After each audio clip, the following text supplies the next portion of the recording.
حق کا ساتھی اللہ ہوتا ہے، میرا بھروسہ اسی عظیم ذات پر ہے، مجھے اس کی قدرت کی بڑائی معلوم ہے۔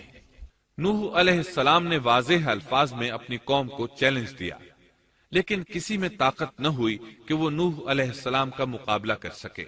چنانچہ کہنے لگے، اسے چھوڑ دو، یہ مجنون اور بے وقوف ہے، نعوذ باللہ۔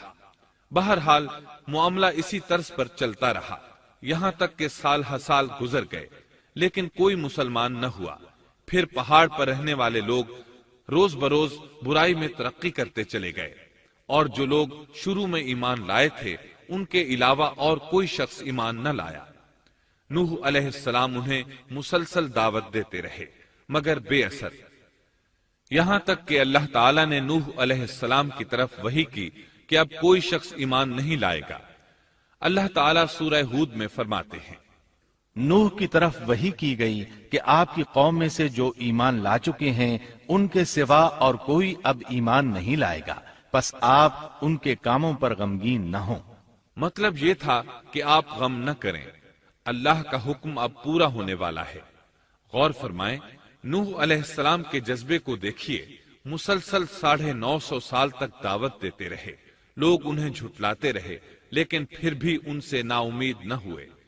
اب جب کہ اللہ کی طرف سے وحی آ گئی کہ ان میں سے اور کوئی ایمان نہیں لائے گا اور کسی میں طاقت نہیں کہ انہیں ہدایت عطا فرمائے، تو نوح علیہ السلام نا امید ہو گئے اور انہوں نے اپنی قوم پر بد دعا کی۔ اس کا ذکر اللہ تعالیٰ نے سورہ نوح آیات 26 تا 28 میں کیا ہے۔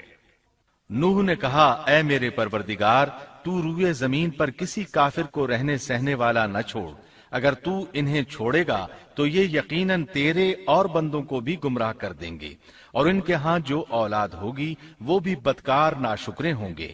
اے میرے پروردگار، تو مجھے اور میرے ماں باپ کو اور جو بھی ایماندار ہو کر میرے گھر آئے اور تمام مومن مردوں اور عورتوں کو بخش دے، اور کافروں کو سوائے ہلاکت کے اور کچھ نہ دے۔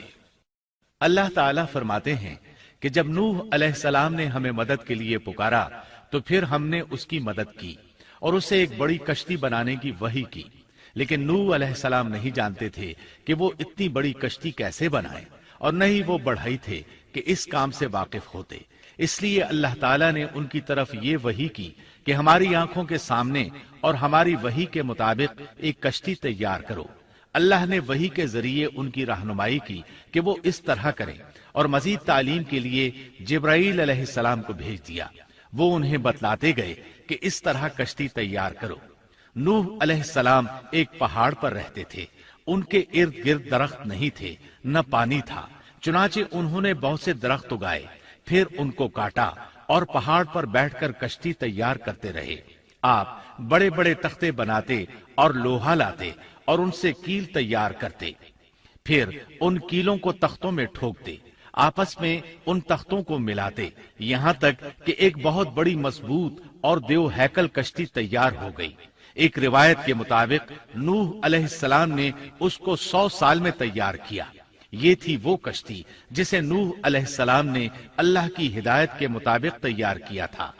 سورۃ القمر آیت 13 میں ارشاد ہوتا ہے، اور ہم نے نوح کو اس کشتی میں سوار کیا جو تختوں اور کیلوں سے بنی ہوئی تھی۔ نوح علیہ السلام نے دعوت کا کام چھوڑ دیا اور کشتی بنانے لگے۔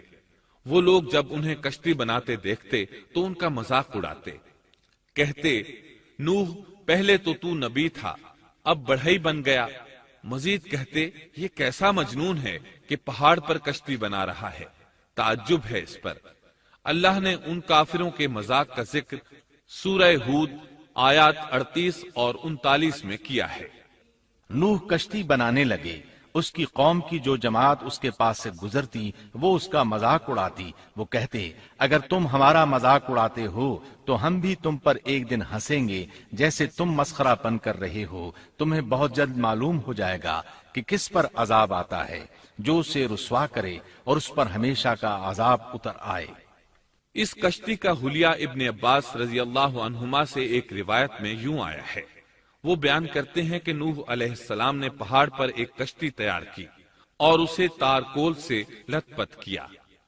اسی وقت سے تارکول کا ظہور ہوا۔ اس کشتی کا طول 300 گز، اونچائی 30 گز اور عرض 50 گز تھا۔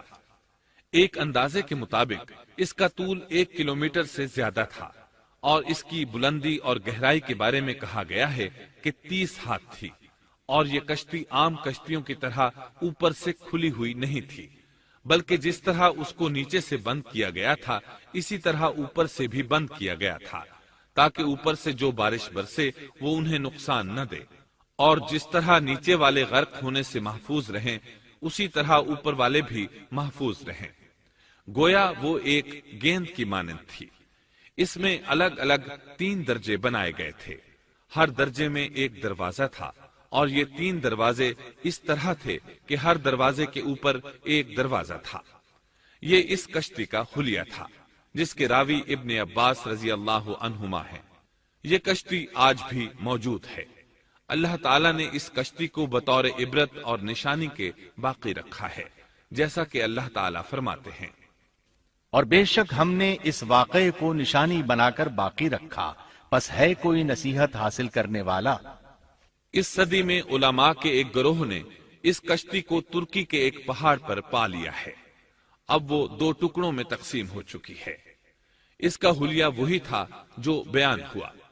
اللہ کا فرمان سچا ثابت ہو گیا کہ ہم نے اس کو نشانی بنا کر باقی رکھا ہے۔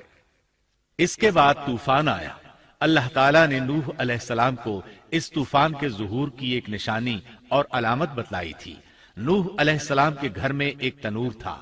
اللہ نے فرمایا، جب یہ تنور جوش مارنے لگے اور پانی اس سے ابلنے لگے تو سمجھ لینا اللہ کا وعدہ آ گیا۔ چنانچہ اس وقت مومنوں کو اور اپنے اہل و عیال کو اور زمین پر بسنے والے تمام جانوروں کا جوڑا جوڑا اس کشتی میں سوار کر لینا۔ تنور سے کیا مراد ہے، اس کے متعلق مفسرین میں اختلاف ہے۔ بعض کہتے ہیں کہ اس سے مراد ایک چشمہ ہے جو زمین سے نکلتا ہے، لیکن راجح روایات کے مطابق اس سے مراد معروف تنور ہے جس میں آگ جلا کر روٹیاں پکائی جاتی ہیں۔ یہ تنور نوح علیہ السلام کے گھر میں تھا، اور اسی کو اللہ نے طوفان کے آنے کی علامت بتایا اور فرمایا کہ جب یہ پھوٹ پڑے اس وقت ہر چیز کا جوڑا جوڑا کشتی پر سوار کر لینا۔ اللہ تعالیٰ سورہ ہود آیت 40 میں فرماتے ہیں، یہاں تک کہ جب ہمارا حکم آ پہنچا اور تنور ابلنے لگا، ہم نے کہا اس کشتی میں ہر قسم کے جوڑے دوہرے سوار کر لے، اور اپنے گھر کے لوگوں کو بھی سوائے ان کے جن پر پہلے سے بات پڑ چکی ہے، اور سب ایمان والوں کو بھی۔ اس کے ساتھ ایمان لانے والے بہت ہی کم تھے۔ کشتی میں سوار ہونے والوں کی تعداد 80 بتائی جاتی ہے۔ چنانچہ جب تنور جوش مارنے لگا تو نوح علیہ السلام کشتی میں سوار ہو گئے۔ کشتی ان کی بستی میں لوگوں سے دور پہاڑ پر تھی۔ اللہ کی قدرت کہ تمام قسم کے جانور بھی کشتی کے پاس آ گئے۔ نوح علیہ السلام نے انہیں بھی سوار کر لیا۔ اللہ تعالیٰ سورۃ القمر آیات 11 اور 12 میں فرماتے ہیں، پس ہم نے آسمان کے دروازوں کو زور کی بارش سے کھول دیا اور زمین کے چشموں کو جاری کر دیا، پس اس کام پر جو پانی مقرر کیا گیا تھا خوب جمع ہو گیا۔ آسمان سے نازل ہونے والا اور زمین سے نکلنے والا پانی کتنا تھا، اس کا اندازہ اللہ ہی کو ہے۔ بہرحال اس پانی نے زمین پر رہنے والے انسان، چوپائے، حیوانات، غرض ہر چیز کو غرق کر دیا۔ اس بارے میں اللہ فرماتے ہیں، نوح نے اپنی قوم سے تنگ آ کر ہمارے حضور دعا کی، ہم تو ہیں ہی بہترین طور پر دعاؤں کے قبول کرنے والے۔ فوراً ان کی دعا قبول کر لی اور اس تکلیف اور ایذا سے انہیں بچا لیا جو انہیں کفار سے روز مرہ پہنچ رہی تھی، اور ان کی اولاد کو ہم نے باقی رہنے والی بنا دیا، یعنی انہی کی اولاد سے پھر سے دنیا آباد ہوئی، کیونکہ صرف وہی لوگ بچے تھے جو کشتی پر سوار تھے، اور ہم نے ان کا ذکر خیر پچھلوں میں باقی رکھا۔ نوح علیہ السلام پر تمام جہانوں میں سلام ہو۔ ہم نیکی کرنے والوں کو اسی طرح بدلے دیتے ہیں، وہ ہمارے ایماندار بندوں میں سے تھا، پھر ہم نے باقی سب کو غرق کر دیا۔ اللہ مزید فرماتے ہیں، جب پانی میں طغیانی آ گئی تو اس وقت ہم نے تمہیں کشتی میں چڑھا لیا تاکہ اس کو تمہارے لیے نصیحت اور یادگار بنا دیں، تاکہ یاد رکھنے والے کان اس کو یاد رکھیں۔ یعنی پانی اتنا زیادہ ہو گیا کہ اس سے تمام شہر، بستیاں، انسان اور جانور غرق ہو گئے، یہاں تک کہ پانی بلند پہاڑوں سے بھی اونچا ہو گیا، اور اتنے بلند پانی پر یہ کشتی نوح علیہ السلام اور ان کے ساتھیوں کو اپنے دامن میں سمیٹے اللہ کے حکم سے اور اس کی حفاظت میں پہاڑ کی طرح رواں دواں تھی، ورنہ اتنے طوفانی پانی میں کشتی کی حیثیت ہی کیا ہوتی ہے۔ نوح علیہ السلام کشتی میں سوار ہوئے اور انہوں نے اپنے ساتھیوں کو حکم دیا کہ وہ یہ دعا پڑھیں، بسم اللہ مجریہا ومرساہا ان ربی لغفور رحیم۔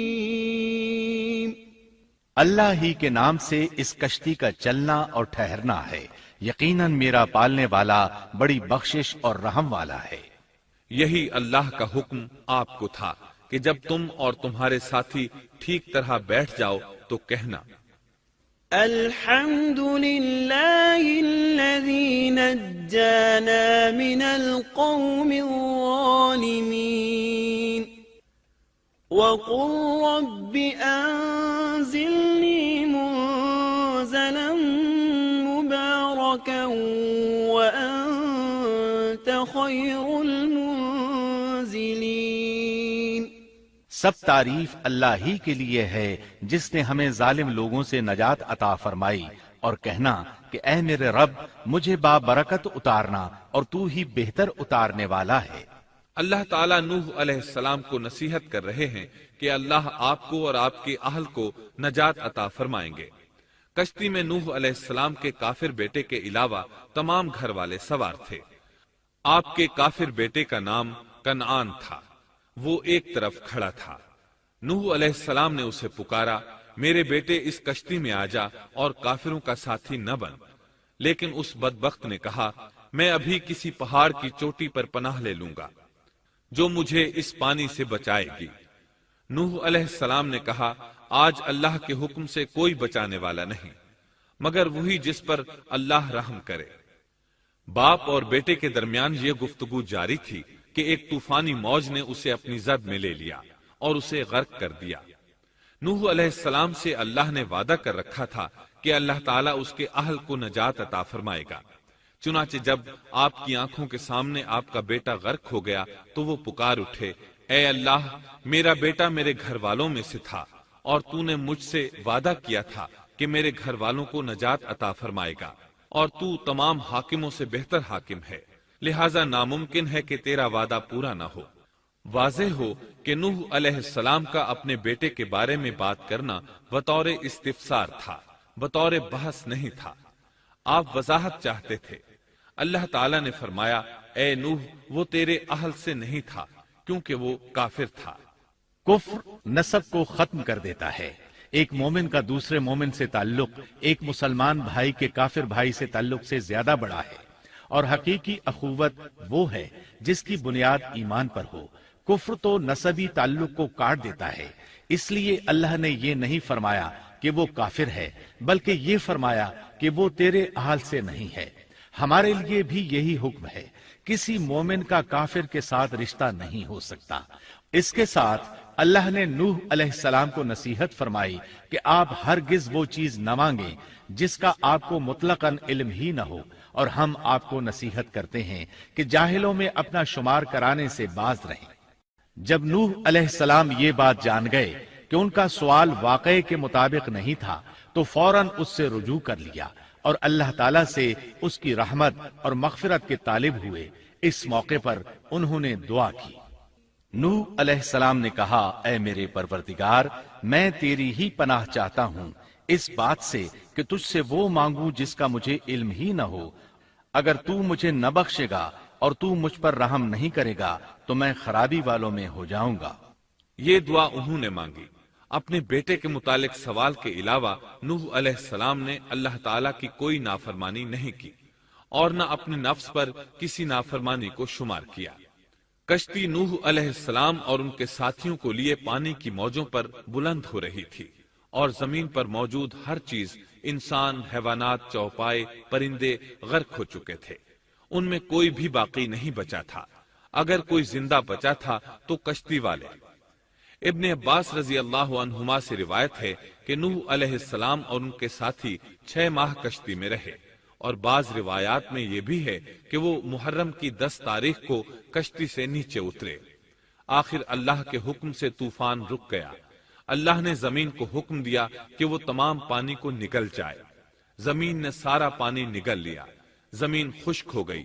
اللہ تعالیٰ سورہ ہود آیت 44 میں فرماتے ہیں، اور فرما دیا گیا کہ اے زمین اپنے پانی کو نگل جا، اور اے آسمان بس کر تھم جا۔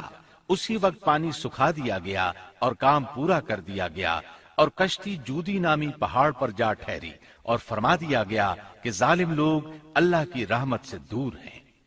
کشتی جودی پہاڑ پر جا کر ٹھہر گئی۔ اب انہیں حکم ہوا کہ سلامتی کے ساتھ کشتی سے اتر آئے۔ آپ پر بھی برکت نازل ہوگی، اور ان قوموں پر بھی جو آئندہ آپ کی نسل سے پیدا ہوں گی، اور آپ کی نسل میں سے کچھ لوگ ایسے بھی ہوں گے جنہیں ہم فائدہ تو ضرور پہنچائیں گے، پھر انہیں ہماری طرف سے دردناک عذاب پہنچے گا۔ بہت سی روایات میں یہ بات مذکور ہے کہ نوح علیہ السلام ایک لمبی مدت یعنی 6 ماہ کشتی میں طوفان تھم جانے کا انتظار کرتے رہے۔ آپ نے طوفان کے حالات معلوم کرنے کے لیے ایک کبوتر بھیجا جو واپس آ گیا۔ اسے پاؤں رکھنے کو جگہ نہ ملی۔ اسے دوبارہ بھیجا گیا تو وہ پھر واپس آ گیا۔ چند دن بعد اسے پھر بھیجا گیا تو وہ اپنی چونچ میں زیتون کی ایک ٹہنی لیے ہوئے تھا۔ اس سے نوح علیہ السلام نے معلوم کر لیا کہ پانی زمین سے کچھ ہی اونچا رہ گیا ہے اور درخت وغیرہ اگ چکے ہیں۔ کچھ دن بعد اسے پھر بھیجا گیا۔ اس مرتبہ وہ واپس لوٹا تو اس کے پاؤں خاک آلود تھے۔ نوح علیہ السلام نے سمجھ لیا کہ طوفان رک گیا اور زمین خشک ہو چکی ہے۔ سیرت کی کتب میں یہ واقعہ موجود ہے۔ اسی کی بنیاد پر سیرت نگاروں کا کہنا ہے کہ کبوتر کا آنا سلامتی کی علامت تھا، اور اس کی چونچ میں زیتون کی ٹہنی نوح علیہ السلام کی بادشاہت کی طرف اشارہ تھا۔ اس طرح نوح علیہ السلام زمین پر اتر آئے۔ اس وقت اولاد آدم میں سے کوئی انسان سوائے ان لوگوں کے زندہ نہیں بچا تھا۔ جزیرہ عرب، فلسطین اور ان کے ارد گرد کا علاقہ غرق ہونے سے محفوظ رہا۔ ان کے علاوہ تمام زمین غرق ہوئی تھی۔ سب کے سب طوفان کی نذر ہو گئے۔ صرف نوح علیہ السلام سے اولاد پیدا ہوئی، اور زمین میں ان کی اولاد کے علاوہ اور کسی کی نسل باقی نہ رہی۔ اسی وجہ سے نوح علیہ السلام کو آدم ثانی اور ابو البشر ثانی کہا جاتا ہے، کیونکہ تمام کے تمام بشر انہی کی طرف منسوب ہیں۔ سورۃ الصافات آیات 75 تا 77 میں اسی طرف اشارہ ہے۔ اور ہمیں نوح نے پکارا تو دیکھ لو کہ ہم کیسے اچھے دعا قبول کرنے والے ہیں۔ ہم نے اسے اور اس کے فرمانبرداروں کو اس زبردست مصیبت سے بچا لیا۔ اس کی اولاد ہم نے باقی رہنے والی بنا دی۔ ایک دوسرے مقام پر اللہ تعالیٰ دیگر امم اور رسولوں کے متعلق کلام کرتے ہوئے فرماتے ہیں، اے ان لوگوں کی اولاد جنہیں ہم نے نوح کے ساتھ چڑھا لیا تھا، وہ ہمارا بڑا ہی شکر گزار بندہ تھا۔ نوح علیہ السلام کے 3 بیٹے تھے، سام، حام اور یافس۔ سام کی نسل زیادہ تر سفید رنگت کی تھی، اور بہت کم لوگ ان میں سیاہ فام تھے، البتہ کچھ ان میں گندمی تھے۔